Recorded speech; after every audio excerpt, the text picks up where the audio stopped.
Hello, magandang araw sa ating lahat. Welcome sa ating channel again at salamat sa inyong patuloy na pagsubaybay at panonood sa ating mga video.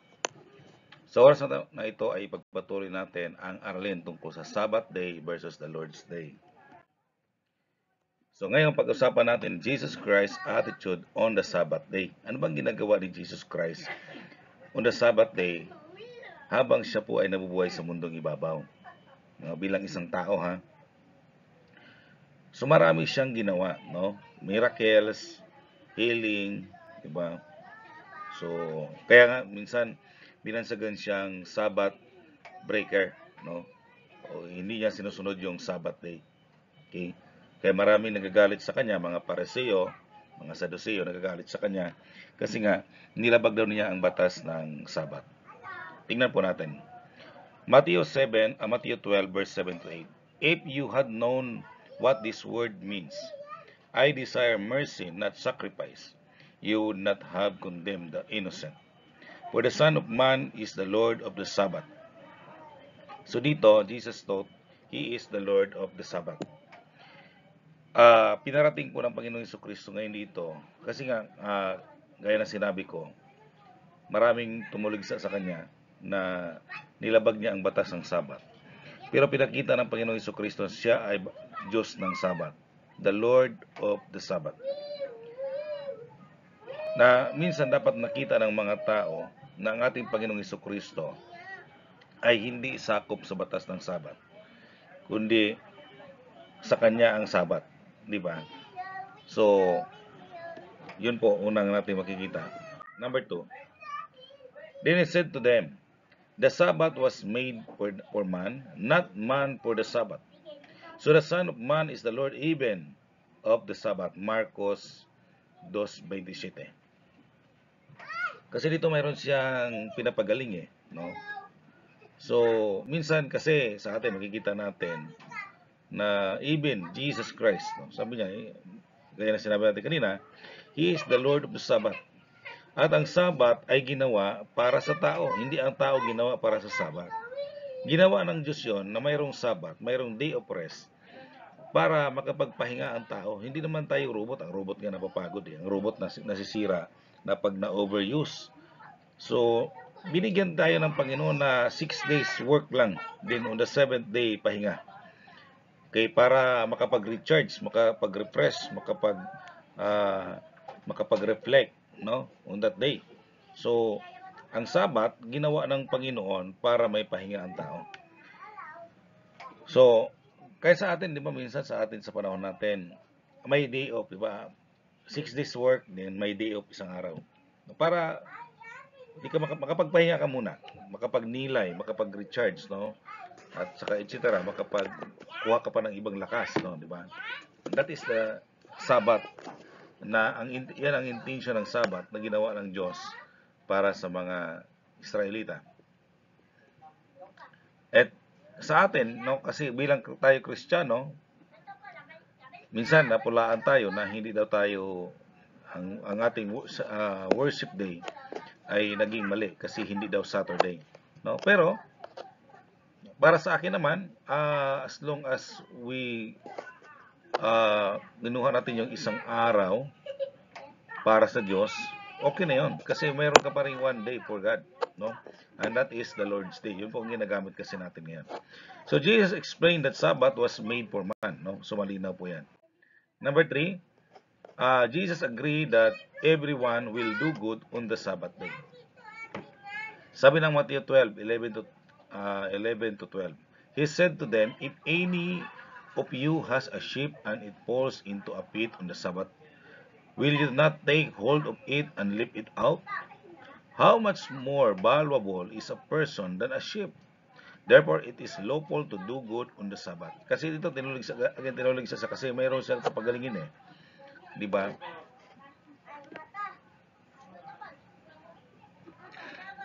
Sabi niya, kung yung tupa nyo nahulog yan, no, sa mga balon, no, di ba? Hindi nyo ba yun kukunin? Mas mahalaga ang tao kaysa tupa, no?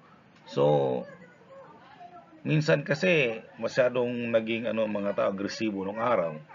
Di ba? Oh, bawal po yan, bawal. Ang daming mga bawal. And then, ang Panginoong Jesucristo, sabi niya, it is lawful to do good.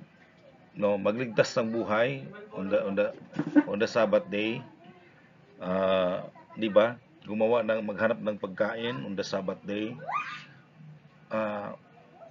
Okay lang 'yon as long as it is good in the sight of God, no?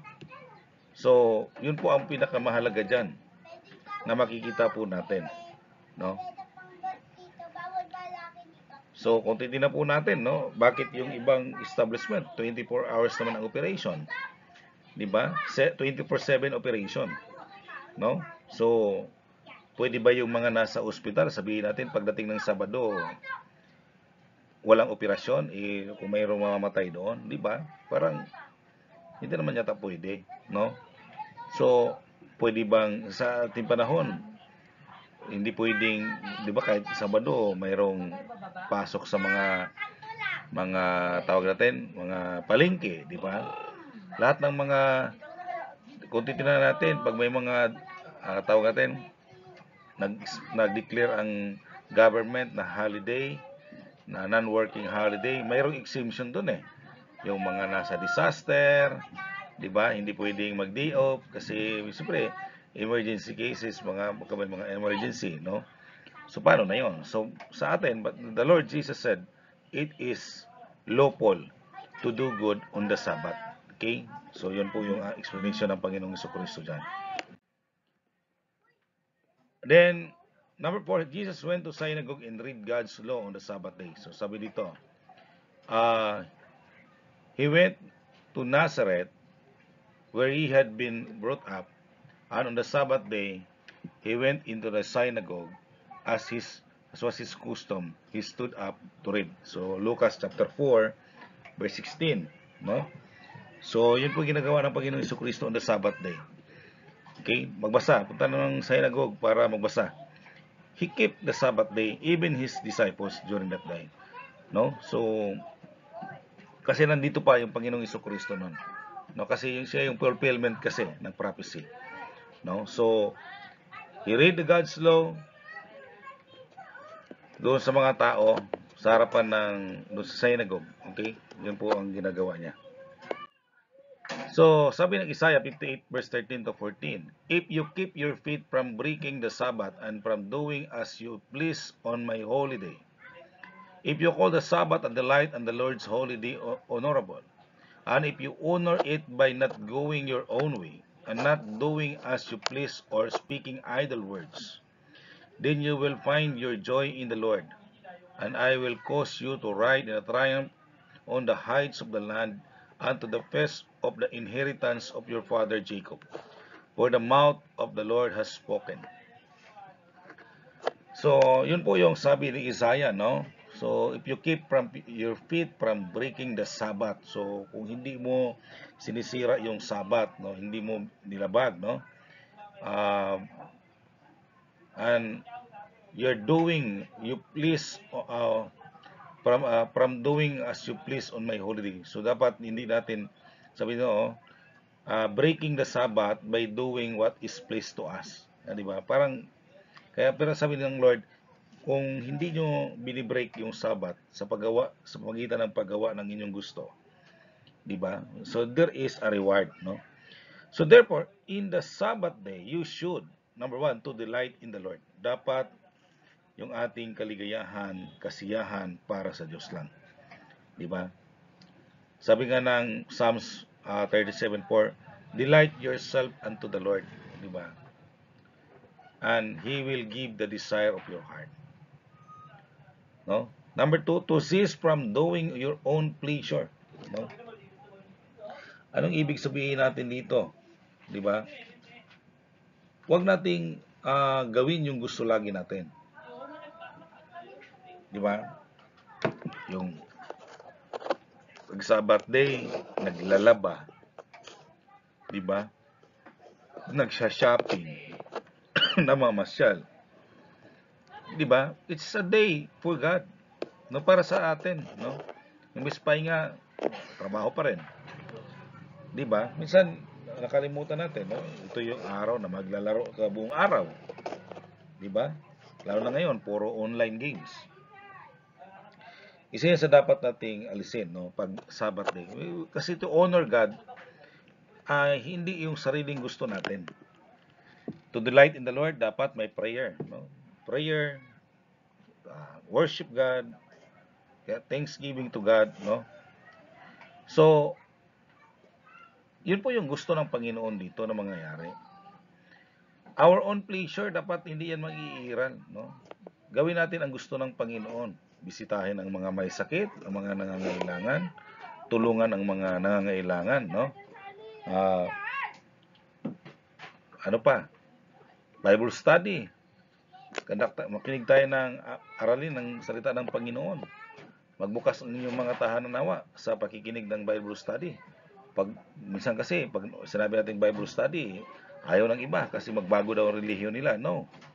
To learn God's Word is an important thing na kailangan nating matutunan. Di ba? Yun ang gusto nating ipakita sa mga tao na dapat ito matutunan ninyo, yung Word ng Panginoon. Hindi yung anong salita o anong kaalaman lang. Kundi ang mahalaga is yung Word niya. Kasi pag minsan hindi ka naman pupunta ng simbahan, o paano mo malalaman ang salita ng Diyos? Tapos dun sa simbahan, nakikinig ka lang. Walang interaction. Diba? Pag sa preaching, sa homily, wala namang interaction dun. Nagtatanong ka ba doon? Hindi ka naman nagtatanong eh. So, but in the Bible study, you can ask question, no, for a clear, for understanding, for further understanding, kasi kailangan may comprehension, kailangan intindihan natin ang salita ng Diyos. Kasi yun po ay kailangan nating ipamuhay. Diba? Sa Bible study, we can ask, we can talk, we can explain. So marami pwedeng gawin. No? So gawin natin ang nakakalugod sa Panginoon. And then we have to proclaim God's message and stop saying idle words. Mangaral kaysa laging nagmumura, no? Bawal po yung laging nagmumura. Okay? Ni kahit sabihin natin minsan lang. Hindi po pwede. Pananagutan natin lahat ng salitang lumabas sa ating bibig pagdating ng araw. Di ba? Kaya maging blessing nawa ang lahat ng ating sinasabi sa lahat na nakikinig sa atin, sa mga tao na sa paligid natin. So nawa, lalo na pagdating sa Sabbath day, no?